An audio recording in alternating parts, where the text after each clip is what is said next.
कह रहे हैं, तो इसलिए इसका अपना सुख है। सूत जी महाराज सौनकाद ऋषियों को ज्ञान उपदेश कर रहे हैं। सूत जी कहते हैं धर्म क्या है कि धर्मस्य यापवर्गस्य नार्थोऽर्थायोपकल्पते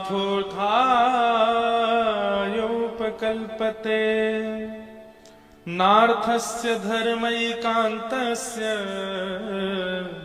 कामो लाभाय स्मृतः। बहुत ध्यान से सुनिए। धर्मस्य याप वर्गस्य, हमारा धर्म अपवर्ग है, पवर्ग नहीं। अपवर्ग मतलब हिंदी वर्णमाला में कई शब्द होते हैं। कवर्ग शब्द, चवर्ग शब्द, तवर्ग शब्द, टवर्ग शब्द, और उन्हीं में होता है पवर्ग शब्द। पवर्ग शब्द कौन से होते हैं? प, फ, ब, भ, म। जो होठों के स्पर्श से बोलते हो उनको पवर्ग शब्द कहते हैं।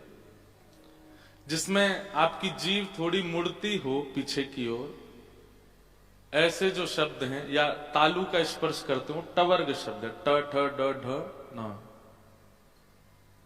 जिसमें दंतु का, पीछे से दांत का स्पर्श करती है जीभ, वो है तवर्ग शब्द। त, थ, द, ध, न।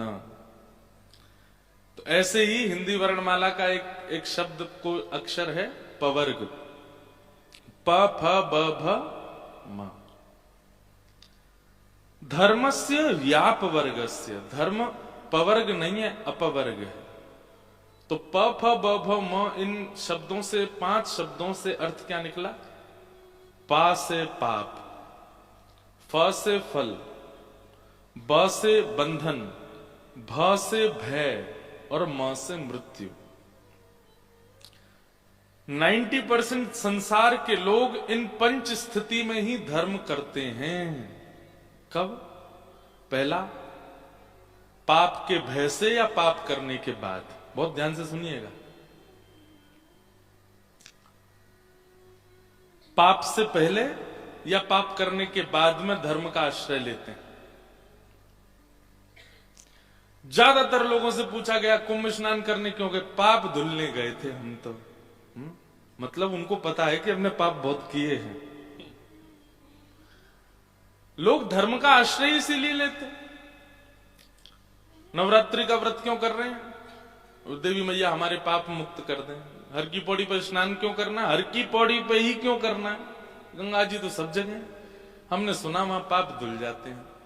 मतलब धर्म का आश्रय वो पाप के निवृत्ति के लिए करता है।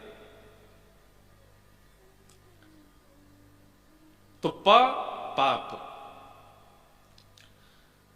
फ से फल, दूसरा फल की प्राप्ति के लिए करता है। हनुमान जी का यजन करेंगे, आज मंगलवार है, हनुमान जी का यजन करेंगे। यहां पास में एक हनुमान जी हैं, गुरुद्वारे के पास में। रात में इतनी भीड़ लगेगी आज वहां पर। हनुमान जी का चरित्र सुनाओ, हनुमान जी की कथा सुनाओ, हनुमान जी के विषय में, वो नहीं सुनना हमको। बस ये बताओ वो कौन कौन से काम पूरे करते हैं। बस ये बता दीजिए कौन कौन से पाप से निवृत्त करते हैं। उनका मूल रूप हमको नहीं जानना है, केवल हम हमारे काम बनवाने वाले हैं हनुमान जी, ये बता दीजिए हमको। फल की प्राप्ति के लिए धर्म करते। ध्यान से सुनिएगा बहुत।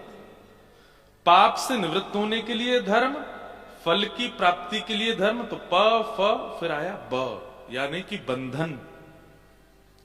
बंधन युक्त या बंधन मुक्त होने के लिए धर्म का आश्रय। वैसे तो ब्राह्मण का कभी सम्मान नहीं करते हैं, लेकिन अपनी प्रेमिका से ब्याह करना हो तो हे ब्राह्मण देवता 7 फेरे लगवा दो हमारे। आप जैसे वचन 7 जो हैं हिंदी में बोल दीजिएगा, कौन कौन से वचन है। बंधन युक्त होने के लिए, अपने किसी प्रिय को प्राप्त करने के लिए, वहां नारियल चढ़ा दो, तुरंत जाएंगे, चढ़ाएंगे। वहां पर ये ऐसा करवा दो, कर आएंगे। बीच चौराहे पे मटका धरिया, उसमें दिया जलाओ, कर आएंगे। क्यों? किसी को प्राप्त करना चाहते हैं या किसी के बंधन से मुक्त होना चाहते हैं। बंधन युक्त और बंधन मुक्त होने के लिए जितने टोने टोट के बता दो, दुनिया के लोग सब कर देते हैं और बिल्कुल एग्जैक्ट टाइम पर करते हैं। व्यक्ति को बोलो भाई तुम कुछ मत करो, केवल हरिनाम संकीर्तन किया करो, महामंत्र किया करो, श्री राधा जपा करो। उसको हमने देखा, उसको इंटरेस्ट ही नहीं आता इस बात में, लेकिन उसको कहो सुनो, 7 दिन के हफ्ते में 3 दिन, सोमवार, बुधवार और शनिवार, 3 दिन तुमको एक काम करना है। तो सोई उसके कान खड़े हो जाएंगे, कुछ अलग है। क्या करना है? सुबह उठना है 4 बजे, 4 बजे स्नान करना, कोरे कपड़े पहनना उसके बाद। हाँ, ये है नहीं कोई टोटका ऐसे बोल रहे हैं। कोरे कपड़े पहनना, नए होने चाहिए, पहले कभी ना पहने हो। अच्छा, फिर 4 बजे उठ के जाना, नीचे जाकर के पास में पीपल का या उसका वृक्ष हो पीपल, उस पर पानी चढ़ा देना, ठीक है। वहां से लौट करके आना, लौट करके आके पीछे मुड़ के मत देखना।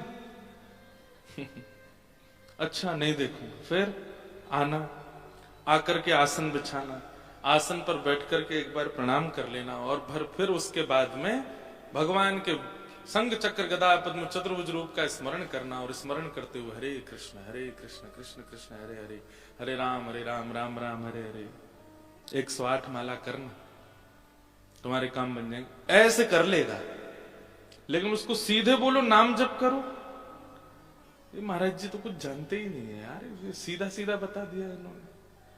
उसको घुमा फिरा करके उसको बहुत सारे नियम बता के दो तो कर लेगा। मतलब बंधन युक्त या बंधन मुक्त होने के लिए धर्म का आश्रय लेते हैं। तो पाप से निवृत्ति के लिए धर्म, फल की प्राप्ति के लिए धर्म, बंधन मुक्त बंधन युक्त होने के लिए धर्म। प फ ब फिर आया भ, भ से बनता है भय। तो भय जब होता है तब धर्म। कोई डरा दे, कोई बहका दे, कोई भयभीत करा दे, तो भय के कारण धर्म होने लग जाता है।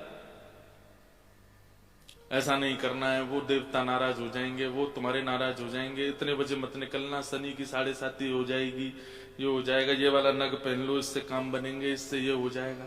भय से धर्म कर रहे हैं। अरे धर्म कहां तक छोड़ें? गैयाओं को रोटी खिलाना,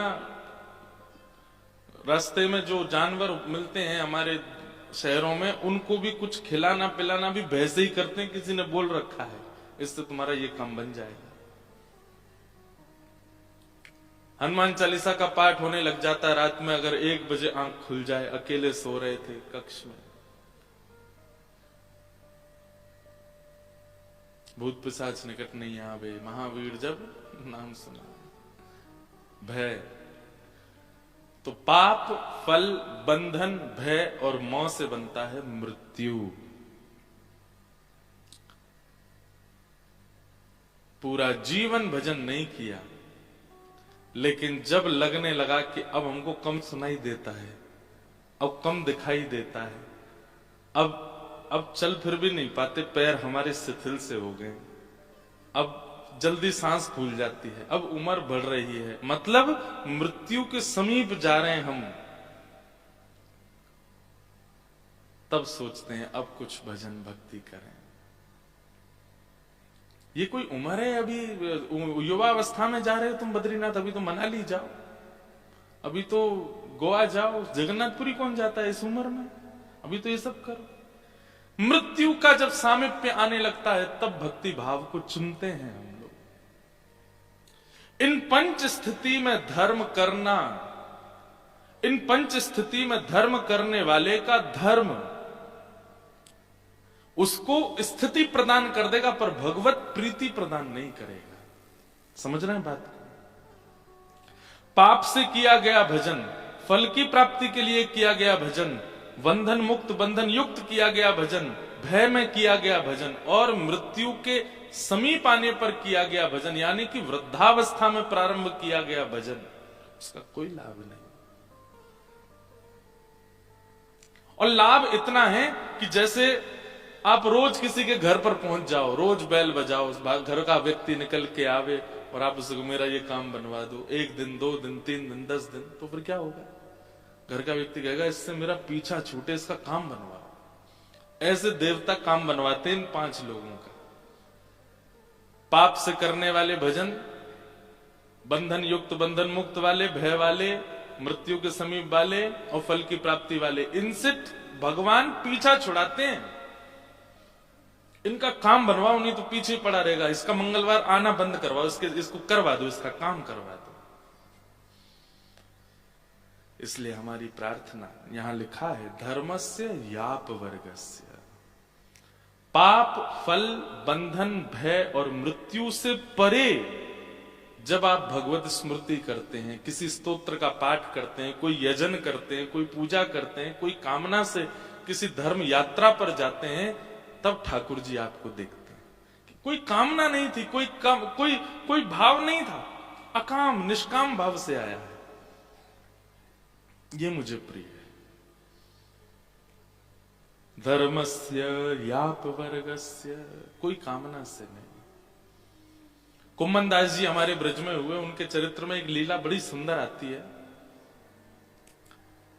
ठाकुर जी, बहुत ध्यान से सुनिएगा, ठाकुर जी हमारे ब्रज में 12-1 बजे मंदिर बंद हो जाते हैं सारे, और फिर खुलते हैं शाम को 4, 4:30, 5 बजे। उस बीच में ठाकुर जी का ऐसा भाव रहता है कि गैया चरावे गए लाला, इसलिए कोई को दर्शन नहीं देंगे। तो जैसे ही श्रीनाथ जी के गोवर्धन में 12, 12:30 बजे मंदिर बंद होते थे, ठाकुर जी तुरंत कुम्मन दास की कुटिया में चले जाते थे। और कुम्मन दास जी जो कर रहे होते थे, ठाकुर जी उसमें हाथ बटाते थे। एक दिन कुम्मन दास जी अपने खेत में हल चला रहे थे, तो इतने में ही श्याम सुंदर कूदते फांदते उछलते, ए कुंभना देख मैं आगो, साक्षात भगवान छोटे से लाला बन के आ जाते। कुम्मन दास जी जैसे एक माँ, आजकल देखते हैं ना फोटोज कभी वायरल हो जाते हैं, एक अभी पुलिस महिला का हो रहा था, कभी किसी वर्किंग वुमेन का हो जाता है कि वो अपने बालक को भी गोद में रखती है, अपना काम भी कर रही होती है। ऐसे ही कुम्मन दास जी यहाँ तो धर लिए ठाकुर जी, और ठाकुर जी को गोद में लेकर के और हल चला रहे हैं, फिर वहां बीज बो रहे हैं, फिर न पानी डाल रहे हैं, फिर न हल चला रहे हैं, फिर बीज बो रहे हैं, फिर सो ठाकुर जी को ऐसे गोद में लेकर के, इतने में ठाकुर जी मचल गए, ना मैं मोह दो बीज मैं बोऊंगा। तो कुम्मन दास जी हल चला रहे हैं और ठाकुर जी ऐसे अपनी पीतांबरी में बीज भर के बीज उछालते हुए चल रहे हैं कुम्मन दास जी के साथ।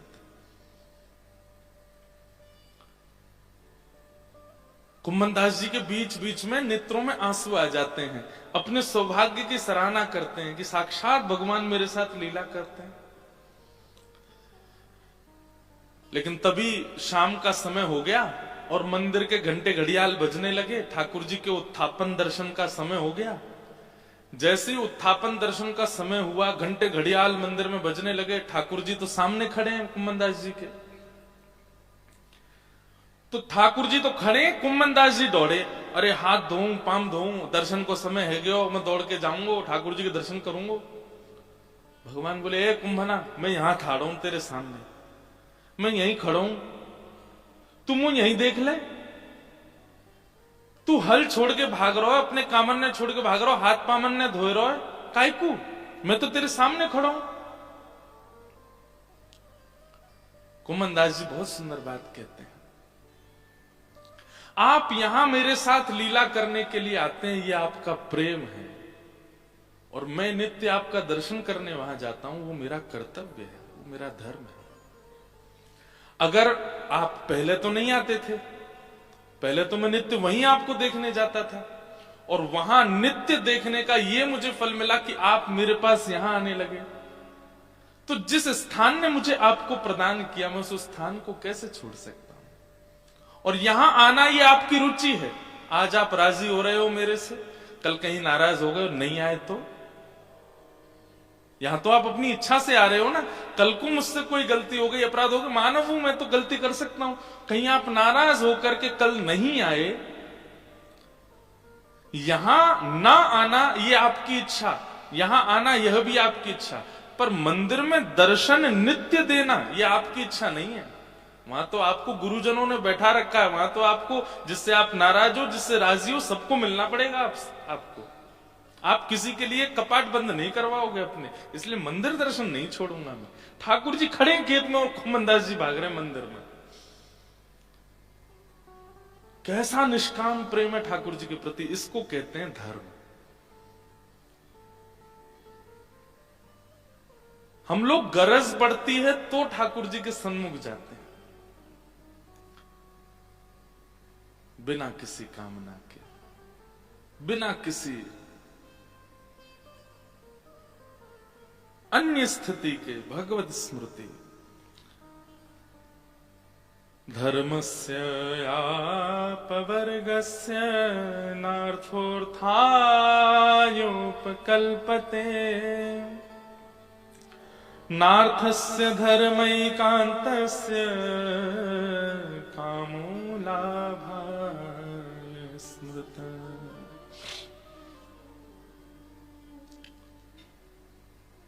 तो अब याद रखिएगा, आज के बाद आप जब भी भगवत स्मरण करते हैं, क्या है ना कि यहां अधिकतर लोग ऐसे बैठे हैं जो बहुत व्यस्त रहते हैं संसारी क्रियाओं में, इसलिए मुझे ये बात कहनी पड़ रही है। नहीं तो मैं तो खुलेआम कहता हूं कि ठाकुर जी की स्मृति एक सेकंड के लिए भी आपके चित्त से जानी नहीं चाहिए। वो स्मरण बना रहे चित्त में, और वो भी कैसे बना रहे, निष्काम, कोई कामना नहीं। हमने तो एक नई बात शुरू करी, लाल जी के दर्शन अब हम कम कराते हैं लोगों को, और जो भी दर्शन करने आता हमारे लाल जी के, हम उसको सौगंध देते हैं, तुमको सौगंध है, हमारे ठाकुर जी से कुछ मांगोगे नहीं। क्यों? छोटे से लाला हैं, वो लीला कर रहे हैं, उनको जाकर के संकोच में मत डालना। वृंदावन बिहारी लाल राधारमण जी के सन्मुख भी कुछ मत मांगिए। वृंदावन में ठाकुर जी इच्छा पूर्ण करने के लिए नहीं बैठे, दुनिया भर में देवी देवता प्रकट कर दिए ठाकुर जी ने इच्छा पूर्ति के लिए। वहां जाइए, वृंदावन में तो केवल वे दोनों राजी रहें, वे दोनों प्रसन्न रहें, उनकी लीला वृंदावन में सदा ऐसी चलती रहे।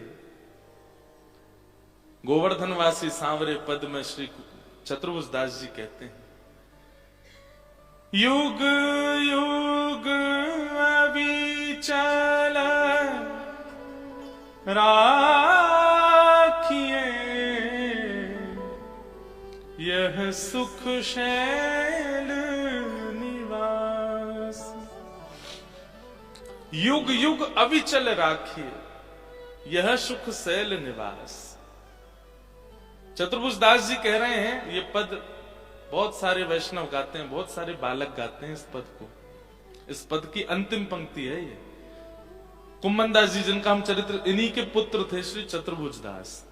उन्होंने कहा कि ठाकुर जी आपको मेरी सौगंध है, क्या कि आप हमेशा गिरिराज जी में ही रहिए, हमेशा इन कुंज निकुंजों में ही रहिए, हमेशा यमुना जी के तट पर रहिए, और यहां अपनी प्रेम लीलाएं करते रहिए। श्री गोवर्धन रूप पे बल जाए चतुर्भुज दास, गोवर्धन वासी सांवरे,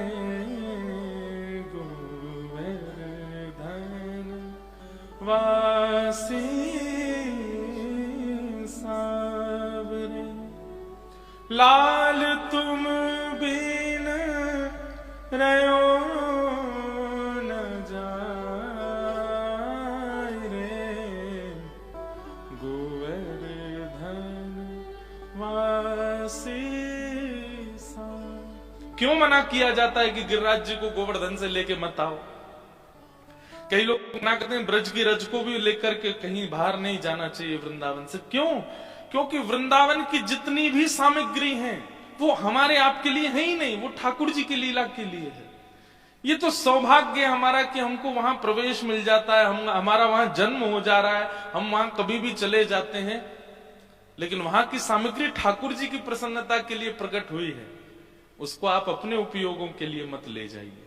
लेकिन रज के लिए मैं ऐसी भावना रखता हूं, देखो गिरिराज जी तो नहीं ले जाने चाहिए, पर रज आप नहीं भी लेके आओगे, वृंदावन जाके लौट के आओगे, आपके शरीर के वस्त्रों में न जाने कितने वृंदावन के कण आ जाएंगे, वो तो आएंगे आपके साथ। अगर रज लाते भी हैं वृंदावन की, तो ऐसे नहीं कहीं पड़ी है पुड़ियाओं में, कहीं पन्नी में धरी है, कहीं कोने में लाओ, तो बहुत ससम्मान लेकर के आओ, तो आप ला सकते हैं। जैसे ठाकुर जी को घर में विराजमान करते ऐसी रज विराजमान करो, तो आप वृंदावन की रज ला सकते हैं, नहीं तो नहीं। मैंने एक दो कथाओं में बताया है कि अभी बीते कुछ महीने पहले मैं ऑस्ट्रेलिया गया, तो वहां कई सारे युवा बालक मिलने आते थे, पढ़ाई के लिए जो गए हैं, सब अपने अपने बात प्रश्न करते। एक बालक आया, बोले मुझे कुछ नहीं चाहिए, बस मेरे ठाकुर जी का आप दर्शन कर लो। मैंने कहा कितनी दूर है तुम्हारा घर? बोले घर तो दूर है, मुझे पता थी आप नहीं जाओगे, इसलिए मैं चित्र में ही कराना चाहता हूं दर्शन। मैंने हाँ चित्र में करा। तो उसने जब चित्र दिखाया तो मैं देख करके आश्चर्यचकित हो गया। एक सुंदर सा घड़ा, और उस घड़े कोई वस्त्र पहना रखे, घड़े कोई नेत्र पधरा रखे, घड़े के ऊपर ही चंदन से नासिका, मुखमंडल आदि सब बना, बहुत सुंदर। और उस घड़े के पास में ही एक सफेद कपड़ा है, उस पर 2 पैरों के निशान है। बोले ये मेरे सर्वस्व ठाकुर जी। मैंने कहा भाई ये कैसे ठाकुर जी तुम्हारे? बोले महाराज जी ये जो घड़ा है ना, इसमें वृंदावन की रज है, तो वृंदावन में ठाकुर जी के श्री चरणों का स्पर्श प्राप्त, तो मैं युगल सरकार की सेवा तो यहां नहीं लाया हूं, रज की सेवा लाया। वो रज में ही मैं श्रृंगार करता हूं, उन्हीं को प्रिया प्रियतम मानता हूं। वृंदावन की रज में कुछ कण श्याम वर्ण के हैं, कुछ कण गौर वर्ण के हैं, तो गौर वर्ण वाली हमारी किशोरी जी हैं, श्याम वर्ण वाले हमारे ठाकुर जी हैं, उन्हीं का श्रृंगार आदि करके पधराता हूं। और बगल में जो ये महाराज जी सफेद कपड़े पर जो चरण चिन्ह है, ये मेरे माता पिता के।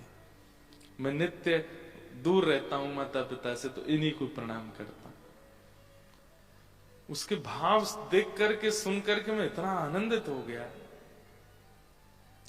मैंने कहा भाई एक काम कर, तू मुझे ले ही चल, मुझे दर्शन कराओ, ऐसे ठाकुर जी के तो करने। भावना सबके चित्त में प्रकट नहीं होती, लिख लीजिएगा, उसी के चित्त में प्रकट होंगे भाव जिसको श्री जी स्वीकार कर चुकी होंगी। आप केवल अपने स्थिति में स्थिर हो, गुरुजनों ने जितना बताया केवल उतना ही कर पा रहे हो, ठीक है, ठाकुर जी आपको देख के मुस्कुराते हैं, पर नित्य आपके चिंतन में कोई ना कोई भाव प्रकट होता रहता है, कोई ना कोई लीला प्रकट होती रहती है, कुछ ना कुछ चिंतन पॉजिटिव वे में प्रकट होता रहता है। तो आप ये बात विश्वास मान करके स्वीकार कर लीजिए, श्री जी आपको याद करती हैं, तभी आपके चित्त में वो भाव प्रकट होता है, नहीं तो नहीं हो सकता। तो भैया हमारे वृंदावन के ठाकुर थे, कछु मत मांगो, क्योंकि वृंदावन में तो ठाकुर जी लीला के लिए विराज है, उनकी लीला में कोई और भाव नहीं। तो धर्म पंच स्थिति में नहीं करना चाहिए। अगर पंच स्थिति में आप करते हो तो आप स्वार्थी साधक माने जाओगे। पाप, फल, बंधन, भय और मृत्यु, इन पंच स्थितियों में। इस प्रकार सूत जी महाराज अनेक भाव बताते हैं, भगवान के अवतारों का वर्णन करते हैं, और इन अवतारों का वर्णन करते हुए सूत जी कहते हैं ठाकुर जी के अवतार असंख्य हैं, अवतारा ये संख्य। अवतार कोई 1, 2, 10, 20, 24 नहीं है, वर्णन 24 का किया गया, पर ठाकुर जी के अवतार अनंत है। वो स्वच्छंद है, जितने चाहे उतने रूप धारण कर सकते हैं। और इसके पश्चात भागवत जी की रचना का विषय बताया। भागवत जी की रचना क्यों हुई? आज ही मुझसे कोई कह रहे थे, बोले शिव महापुराण में तो ऐसा लिखा है, फिर किसी ने कहा कि देवी महाभागवत में ऐसा लिखा, भागवत में आप ऐसा ऐसा बताते हो किसी प्रसंग को लेके। तो हमारी एक बात सुनिए, आप स्वाध्याय अध्ययन किसी भी ग्रंथ का कीजिए, सब पढ़ने योग्य हैं, पर मानने योग्य और जीवन में लागू करने योग्य बातें श्रीमद् भागवत की। ये हम नहीं कह रहे हैं, इन समस्त पुराणों के रचयिता स्वयं वेद व्यास जी महाराज कहते हैं कि अगर करने के लिए कोई आपको नियम पालन करना है जीवन में, तो मैंने अन्य पुराणों में कई भाव लिखे हैं, पर पुष्टि रूप से कलयुग में अगर कल्याण चाहते हैं तो अपने कल्याण के लिए भागवत जी के मार्ग को अपनाइएगा। वेद व्यास जी महाराज ने अनेक रचनाएं कर दी, पर मन में अशांति का अनुभव हुआ। वेद व्यास जी मन में सोचने लगे, मैं ऐसा क्या लिखूं जिससे मेरे मन को संतुष्टि हो। जैसे चाहे चित्रकार हो, चाहे कलाकार हो, चित्रकार कलाकार छोड़ो, घर की माताएं हों, वो सब्जी बनाती हैं, दाल बनाती हैं, तो जब परोसती हैं अपने पुत्र को, पति को, परिवार को, तो पहले ही कई बार परोसते परोसते बोल देती, आज मैंने मन से नहीं बनाया है ना, जैसा भी बना हो पा लेना। पहले ही बोल देती, आज मन से बना नहीं है, इसमें हो सकता है थोड़ा नमक कम हो, नींबू कम हो, आदि आदि। क्यों? निर्माणकर्ता को पता होता है कि मेरा निर्माण कैसा है। वेद व्यास जी महाराज ने 17 महापुराण लिख दिए, 4 वेद लिख दिए, लेकिन उनके चित्त को अशांति का अनुभव हो रहा था, क्योंकि वो अपने निर्माण से संतुष्ट नहीं थे।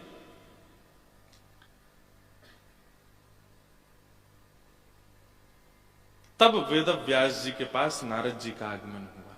एक बात बहुत ध्यान से सुनिएगा, किसी भी कार्य में आप न्यायालय में बैठती हैं, और भी यहां कई सारे बड़े बड़े ऑफिसर्स बैठे हैं जो किसी क्षेत्र में निपुण हैं, कोई किसी क्षेत्र में निपुण है। आपको अपने कार्य में असंतुष्टि का अनुभव होता है, या फिर जो यहां पर और भी सब श्रोताजन बैठे हैं, असंतुष्टि का निवृत्ति कैसे हो, अपने कार्य में पूर्ण संतोष कैसे हो, ये प्रसंग सुनिए। एक चीज की कमी है जिसकी वजह से होता है, वो यहां बताई जा रही है। अगर ये भाव आपके पास है तो आप कुछ भी करेंगे उसमें आपको संतोष ही होगा, आपको संतुष्टि का अनुभव ही होगा। नारद जी महाराज आए वेद व्यास जी के पास और बोले, क्या बात है, आपका मुख इतना उदास क्यों?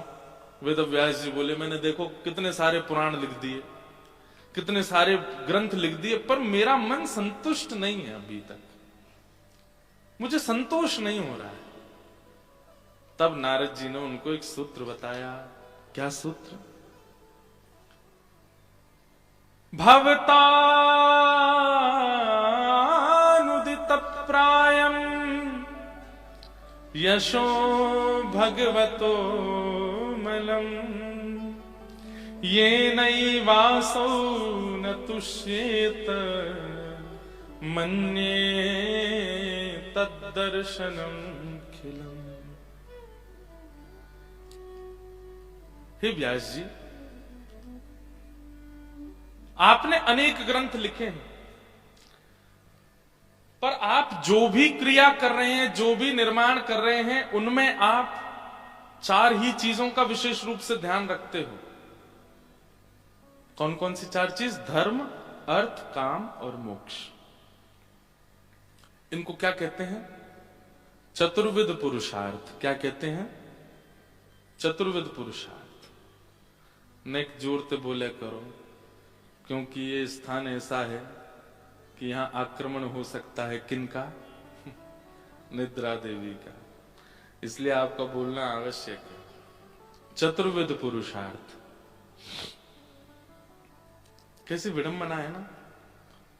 बहुत शांति वाला स्थान मिल जाए तो वहां श्रोता की परीक्षा होती है, बेटा यहां सुन के दिखा कथा। पंडालों में तो क्या है कि इतना भीड़ होती है, वहां तो बेचारे वैसे ही नहीं सो पाते। यहां इतनी शांति, इतनी व्यवस्था। एक बात और कहें, व्यवस्थित होके कथा नहीं सुननी चाहिए, क्योंकि व्यवस्थित होके जब आप बहुत व्यवस्था होके सुनोगे ना, तो आपको फिर भाई कलयुग क्यों चाहेगा कि आप मुक्त हो जाओ कलयुग से? किसी के घर में अगर किराएदार रहते हैं कि किराएदार किसको कहते हैं? घर के मालिक को कहते हैं कि जो ऊपर रहते हैं उनको कहते हैं? जो ऊपर रहते हैं उनको कहते हैं। अब पता नहीं है हमको ज्यादा। किराएदार उन्हीं को कहते हैं ना जो किराया देता है। तो हम सब कौन है? हम किराएदार हैं। हम रह कहां रहे हैं? कलयुग के घर में रह रहे हैं। हम लोग जब जब पाप करते हैं, जब जब गलत काम करते हैं, तब तक कलयुग को हमारी तरफ से किराया जाता है। वही कलयुग जब देखता है भाई ये लोग कथा सुन रहे हैं, वृंदावन जा रहे हैं, नाम जप करते हैं, तिलक लगाते हैं, कंठी पहनते हैं, गुरुजनों के पास जाते हैं, आजकल पब वब जाना बंद कर दिया है, आजकल पीना खाना भी बंद कर दिया है, प्राण वराण कम हरण किए जा रहे हैं बेचारे जानवरों के। तो कलयुग को चिंता होती है कि भाई ये किराएदार हमको धन दे नहीं रहा। तो वो क्या करता है? फिर अपने बच्चों को भेजता है, जाओ इनकी नाक में दम करो ताकि ये किराया देना प्रारंभ करें। तो वो बच्चे कहां जाते हैं? बोले जहां जहां हम जाते हैं। कथा में आएंगे तो कथा में बाहर से द्वार से यही सब बच्चे बैठे हैं कलयुग के। किस किस रूप में? सबसे प्रचंड रूप कलयुग की सबसे बड़ी पुत्री का नाम है निद्रा। बोले मैं जाती हूं, सुनने ही नहीं दूंगी इनको, ताकि इनका किराया बराबर चलता रहे। तो इसलिए थोड़ा यहां व्यवस्थित होके बैठिएगा। एक आध विकेट डाउन हुए थे अभी अभी, इसलिए बोल रहा हूं। तो एक तो क्या है कि पंडाल में तो इतनी दूर बैठते हैं लोग कि हमको दिखेंगे भी नहीं, ज्यादा सो भी गए तो। यहां तो मुंह खुला और झपकी सब दिखती है हमको। तो इसलिए थोड़ा ध्यान रखिएगा। बहुत अच्छा सूत्र यहां बताया जा रहा है। बहुत देखिए भागवत कैसा कैसा फल है पता है? इसमें छिलका गुठली नहीं है, केवल रसी रस है। रसी छिलका गुठली का मतलब छिलका फेंक दिया जाता है, गुठली भी फेंक दी जाती है। यहां छोड़ने योग्य एक भी बात नहीं है। आप मुझसे कह दें कि ये श्लोक है महाराज जी, इसका वर्णन आप कथा में करेंगे तो कोई लाभ नहीं होगा, ऐसा हो ही नहीं सकता। हर श्लोक एक सामर्थ्य रखता है अपने पास, इसलिए बहुत ध्यान से सुनो। भवतानुदित प्रायम, यहां पर नारद जी महाराज कह रहे हैं कि हर व्यक्ति अपने कर्म में, कर्तव्य में 4 बातों का तो ध्यान रखता है, जिसको हम चतुर्विध पुरुषार्थ कहते हैं। धर्म, अर्थ, काम और मोक्ष। और चारों बातों का ध्यान नहीं रखता तो चारों में से किसी एक बात का ध्यान तो रखता है। आप सब लोग अपने अपने प्रोफेशन का चिंतन कीजिए 1 मिनट के लिए, और आप ध्यान से अपने प्रोफेशन पे ही दृष्टि डाल के आप किस चीज का ध्यान रखते हो? आप धर्म का ध्यान रख करके अपना प्रोफेशन का पालन करते हो? कई बार नहीं, कई बार आप अधर्म भी चुन लेते हैं। दूसरी चीज आती है अर्थ, धन। इसमें तो सबके टिक जाएंगे। हाँ, इसका ध्यान तो सब रखते हैं, जितना ज्यादा से ज्यादा वो प्राप्त हो जाए। तीसरी बात आती है कामनाओं की पूर्ति। आप अपने कर्म में, कर्तव्य में इस तीसरी बात का ध्यान रखते हैं कि मेरी कामना पूरी होगी, मैं ऐसा ऐसा करूंगा, उससे मेरे ये कर्तव्य पूरे होंगे। और चौथा और अंतिम है मोक्ष। मोक्ष का मतलब मृत्यु के बाद मिलने वाला मोक्ष नहीं होता है। मोक्ष का मतलब कई बार जीवित अवस्था में प्राप्त होने वाले बंधनों से मुक्ति को भी मोक्ष कहते हैं। आप गलत खाते पीते थे, लेकिन किसी कारण से आपने उसको छोड़ दिया, किसी गुरु के आश्रय में जाके छोड़ दिया, यह भी एक मुक्ति है। आप पहले बहुत क्रोध करते थे पर आपका अब क्रोध शांत रहता, यह भी एक मुक्ति है। आप पहले लोभी थे पर अब लोभ नष्ट हो गया, यह भी एक मुक्ति है। तो कई बार आपका कर्म किस लिए होता है? यार ये पहले से मैंने बहुत कुछ इतना ज्यादा जो है अपने ऊपर बर्डन ले रखा है, अब मुझे इन सब से मुक्त होना है, तो मुझे ये वाला कर्म करना है, ऐसा ऐसा कुछ करना है जिससे पिछले के सब क्रियाओं से मैं मुक्त हो जाऊं। मुक्त। हम 4 बातों का ध्यान रखते हैं, धर्म, अर्थ, काम और मोक्ष। पर इन चारों का ध्यान रखते रखते हम पंचम पुरुषार्थ को भूल जाते हैं। और वो पंचम पुरुषार्थ क्या है? अगर पंचम पुरुषार्थ का ध्यान रखा जाएगा तो इन 4 पुरुषार्थों पर आपकी दृष्टि नहीं जाएगी। वो पंचम परिपूर्ण है। अगर उस स्थिति में आप चले गए तो इन चारों में आप गौड़ रहोगे, इनका चिंतन ही नहीं करोगे। और पंचम पुरुषार्थ का क्या नाम है? प्रेम। प्रेम। आप स्वयं विचार करके देखिए, क्या आज तक आपने अपने कर्तव्यों में, अपने जो भी आपका प्रोफेशन है उसमें प्रेम का चिंतन करके कुछ किया? नहीं। सुबह उठने से लेकर के रात्रि सोने तक आप धर्म अर्थ काम मोक्ष का चिंतन करते हैं, प्रेम का नहीं। प्रेम की स्थिति में आप नहीं जाते। इसीलिए अपने कर्तव्यों में हमको कहीं ना कहीं असंतुष्टि का अनुभव होता है, कहीं ना कहीं हम उससे संतुष्ट नहीं होते। कर रहे हैं बस, आनंद नहीं आ रहा है, कर रहे हैं बस, प्रसन्नता नहीं है। क्यों? क्योंकि प्रेम का आपने उपयोग ही नहीं किया। वहां प्रेम को केंद्र में रख करके वो क्रिया की ही नहीं गई है।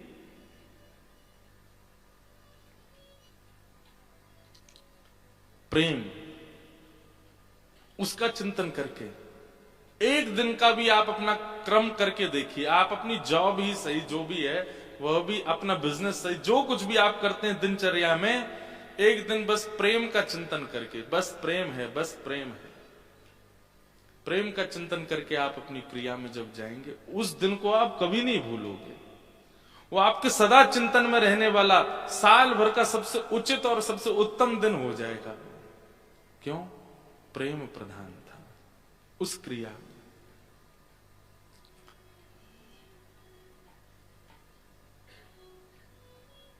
वही बात यहां पर नारद जी महाराज कह रहे हैं वेद व्यास जी को, हे व्यास जी, आपने जितनी भी रचनाएं की हैं, उन रचनाओं में आपने धर्मार्थ काम मोक्ष को प्रधानता दी है, प्रेम को प्रधानता नहीं दी। इसलिए आपका मन अशांत है। आपके जितने भी ग्रंथ हैं सब घुमा फिरा करके चतुर्विध पुरुषार्थ की प्रधानता बताते हैं, प्रेम नहीं। इसलिए आपका चित्त अशांत है। अब बाकी चारों को छोड़िए, केवल प्रेम प्रधान ग्रंथ लिखिए, तब आपका चित्त शांत होगा, तब आपको संतुष्टि होगी। नारद जी महाराज के इस वचन को सुनकर के व्यास जी महाराज बोले, प्रेम का चिंतन कैसे लिखूं?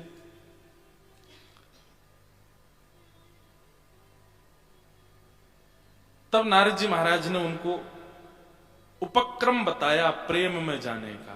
क्या? समाधिनानुस्मर तद्विचेष्टितम्। नेत्र बंद करिए और चित्त में ही मानसी सेवा कीजिए। समाधि सतयुग का शब्द है, कलयुग में समाधि को ही मानसी सेवा कहते हैं। क्या कहते हैं? हमारे वृंदावन में प्रधान सेवा है मानसी सेवा। मानसी सेवा का मतलब, आपके पास में वस्तु नहीं है, आपके पास ठाकुर जी भी नहीं है, आपके पास चौकी भी नहीं है, कहीं बैठे हो एकांत में और नेत्र बंद करके आपने सब चिंतन कर लिया, सामने ठाकुर जी भी हैं, चौकी पर बैठे हैं, सोने के सिंहासन पर बैठे हैं, ये सामग्रियां रखी हैं, मैं ठाकुर जी का सुंदर चंदन लगा रहा हूं, सुंदर पोशाक धरा रहा हूं, सुंदर आभूषण पहना रहा हूं, ठाकुर जी की आरती कर रहा हूं। ये तो रही सेवा का क्रम मानसी का। फिर उसके बाद क्या हुआ? वे ठाकुर जी जड़ नहीं है, वे ठाकुर जी चैतन्य हो गए, सिंहासन से उतर के नीचे आ गए, मेरी उंगली पकड़ के मुझे ले गए। कहां ले गए? निकुंज में ले गए। निकुंज में जैसे ही मैं गया तो वहां बहुत सारे सखा खड़े हैं, बहुत सारी सखियां खड़ी हैं, ठाकुर जी सबके साथ आनंद कर रहे हैं और उसी सखी समाज, सखा समाज में मुझको भी लेके बैठे हैं। ये सारा चिंतन, इसको कहते हैं मानसी सेवा हमारे वृंदावन पक्ष में। नारद जी बोले, व्यास जी अब आप नेत्रबंद करके समाधि लगाइए और ठाकुर जी के विराट रूप का, ठाकुर जी के ऐश्वर्य रूप का, ठाकुर जी के धर्म अर्थ काम मोक्ष स्वरूप का चिंतन मत कीजिए, प्रेम स्वरूप का चिंतन कीजिए। ठाकुर जी का प्रभाव नहीं, स्वभाव सोचिए और फिर उसके बाद कुछ लिखिए। ठाकुर जी का प्रभाव क्या है? शंख चक्र गदा पद्मधारी। ठाकुर जी का प्रभाव क्या है? तीनों लोकधारी। ठाकुर जी का प्रभाव क्या है? शेष नाग पर पौड़ते हैं, लक्ष्मी चरणों में पड़ी रहती है। ठाकुर जी का प्रभाव क्या है? ठाकुर जी के अंदर सारी शक्तियां विद्यमान है, उनकी भ्रगुटी टेढ़ी होते ही पृथ्वी डामाडोल होने लग जाती है। ये सब प्रभाव है। ये तो आपने सब जगह लिख दिए, अब उनका स्वभाव तो लिखिए। बाहर से इतने विशाल दिखने वाले चित्त से कैसे हैं, अब उसका चिंतन करके कुछ लिखिए। तब वेद व्यास जी महाराज ने नेत्र बंद करके भगवान के प्रेम स्वरूप का चिंतन किया, ठाकुर जी के उस प्रेम स्वभाव का चिंतन किया। कितने प्रेमी हैं श्रीनाथ, कितने प्रेमी हैं हमारे गिरधर लाल, कितने प्रेमी हैं हमारे राधा रमण जी, उन सबका चिंतन कर रहे हैं।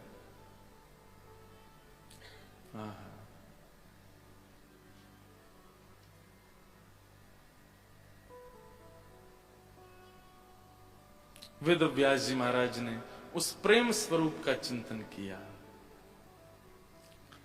प्रेम स्वरूप का चिंतन करते हुए वेद व्यास जी महाराज नेत्रों से बहाव हुए अश्रु बहाने लगे, और जैसे ही चिंतन पूर्ण हुआ, महीनों तक वर्षों तक चिंतन करने के बाद जब नेत्र खोल करके देखा है तो वेद व्यास जी चिंतन में ही लिखते जा रहे हैं, और उनके चिंतन से ही एक दिव्य पुराण प्रकट हुआ जिसका नाम था श्रीमद् भागवत महापुराण। भागवत की रचना हो गई ठाकुर जी के प्रेम चिंतन से। श्रीमद् भागवत में ठाकुर जी का प्रभाव नहीं है, भागवत में ठाकुर जी का स्वभाव है। एक 5 वर्ष का बालक ध्रुव ठाकुर जी की याचना करके ठाकुर जी को बुलाता है, और ठाकुर जी उसके सामने बन करके तो आते हैं, शंख चक्र गदा पद्मधारी, और गरुड़ पर बैठ करके आते हैं, मतलब प्रभाव लेकर के आते हैं। पर ध्रुव को देखते ही ठाकुर जी का प्रभाव सारा शून्य हो जाता है, स्वभाव में प्रकट हो जाते हैं। ध्रुव जी महाराज ने नेत्र खोल करके ठाकुर जी को देखा, और ठाकुर जी देख करके 20-25 मिनट 30 मिनट हो गए, कुछ बोले ही नहीं, बस मुस्कुरा रहे हैं और रो रहे हैं। ठाकुर जी बोले, अरे ध्रुव, तुमने हमको बुलाया, कुछ बोलो तो। ध्रुव जी बोले, मैं 5 वर्ष का बालक हूं, अभी मुझसे बोलना ही नहीं आता, मैं कैसे बोलूं और क्या बोलूं, मुझे पता ही नहीं। ठाकुर जी इतने आनंद में चले गए, अपना शंख स्पर्श कराया, और ध्रुव जी को जब ज्ञान हुआ तब उनकी स्तुति सुनकर के ठाकुर जी ने हृदय से लगाया। ठाकुर जी नृसिंह बन करके गए, प्रभाव धारण करके गए प्रहलाद की रक्षा के लिए।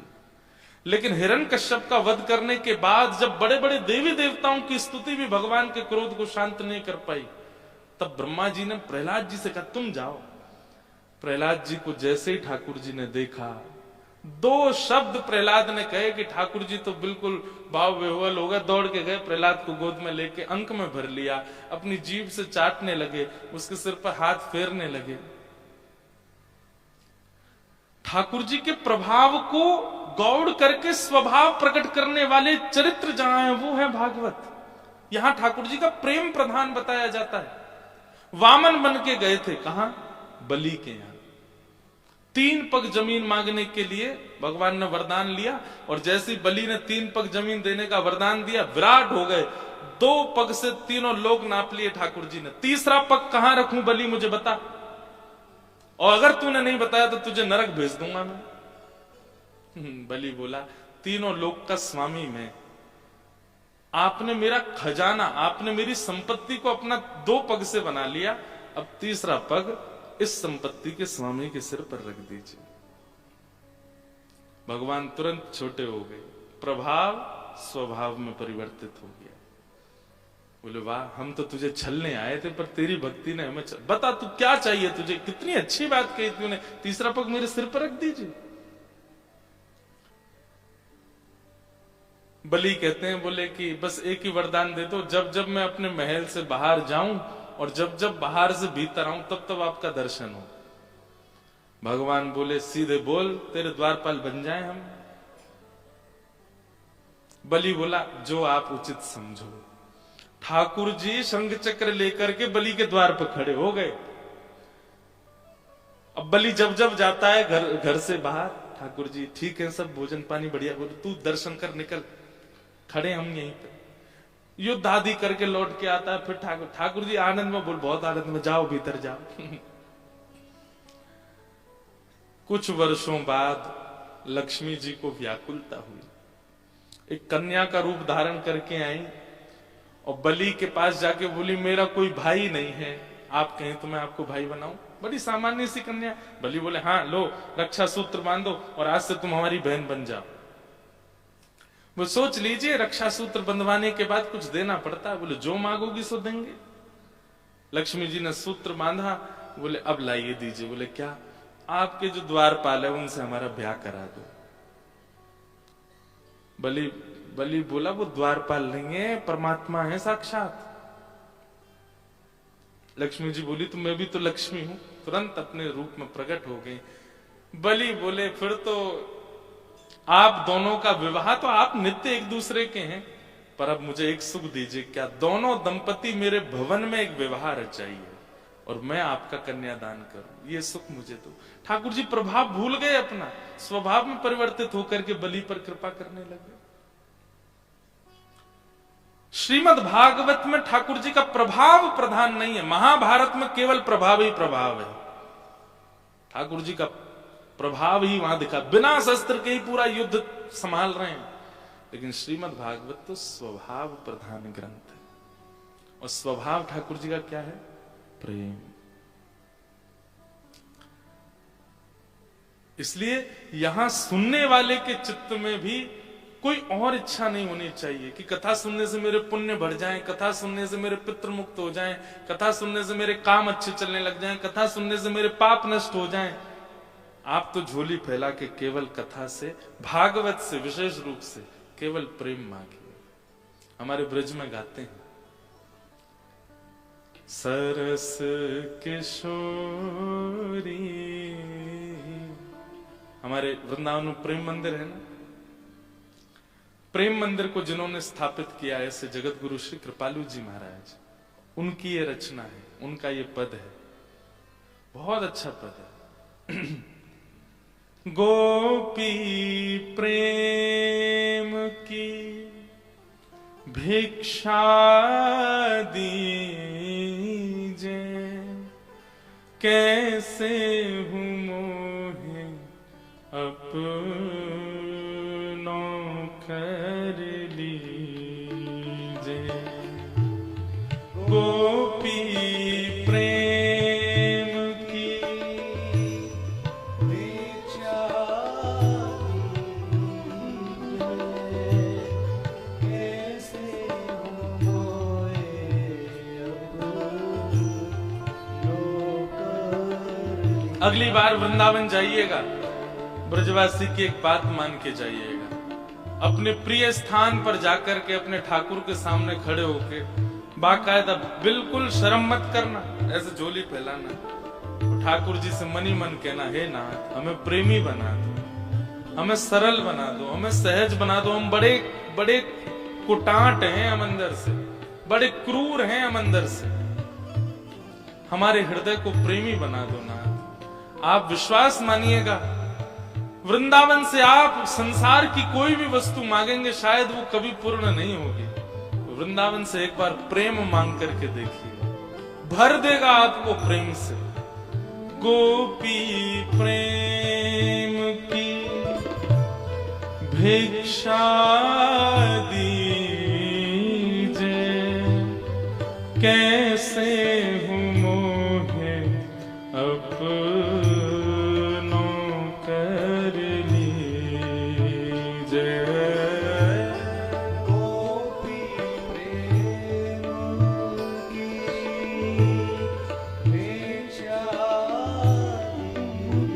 दीजे, कैसे हूँ मोहे अपनों कर लीजे।